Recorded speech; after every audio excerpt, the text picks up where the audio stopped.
Supreme court ने भारतीय संविधान के अनुच्छेद 1 में इंडिया शब्द हटाकर भारत करने की मांग वाली याचिका पर सुनवाई करने से इनकार कर दिया है।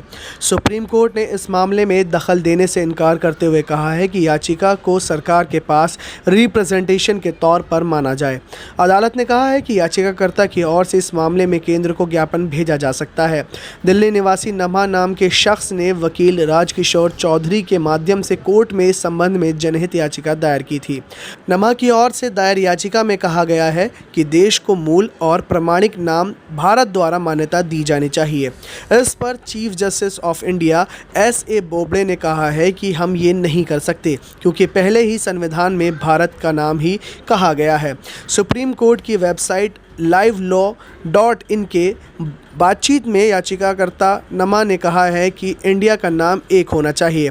कई नाम जैसे Republic of India, Bharat, India, Bharat गणराज्य वगैरह इतने नाम नहीं होने चाहिए। हमें नहीं पता कि क्या कहना है। अलग कागज़ पर अलग नाम है। आधार कार्ड पर भारत सरकार लिखा है, ड्राइविंग लाइसेंस पर यूनियन ऑफ इंडिया, पासपोर्ट पर रिपब्लिक ऑफ इंडिया। इससे कन्फ्यूज़न होता है।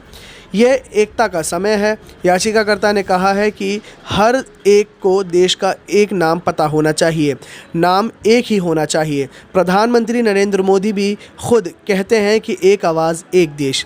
वो आगे कहते हैं कि अनुच्छेद 1 में संशोधन ये सुनिश्चित करेगा कि इस देश के नागरिक अपने औपनिवेशिक अतीत को अंग्रेज़ी नाम को हटाने के रूप में प्राप्त करेंगे, जो एक राष्ट्रीय भावना पैदा करेगा। याचिकाकर्ता का कहना है कि इंडिया नाम को हटाने में भारत संघ की ओर से विफलता हुई है, जो गुलामी का प्रतीक है। वो कहते हैं कि इससे जनता को चोट लगी है, जिसके परिणाम स्वरूप विदेशी शासन से कठिनाई से स्वतंत्रता प्राप्ति के बाद स्वतंत्रता के उत्तराधिकारियों के रूप में पहचान और लोकाचार को हानि हुई है। आइए जानते हैं कि क्या कहता है संविधान का अनुच्छेद 1। संविधान के पहले अनुच्छेद में लिखा है कि संघ का नाम और उसका क्षेत्र, इंडिया जो कि भारत है, वह राज्यों का एक संघ होगा।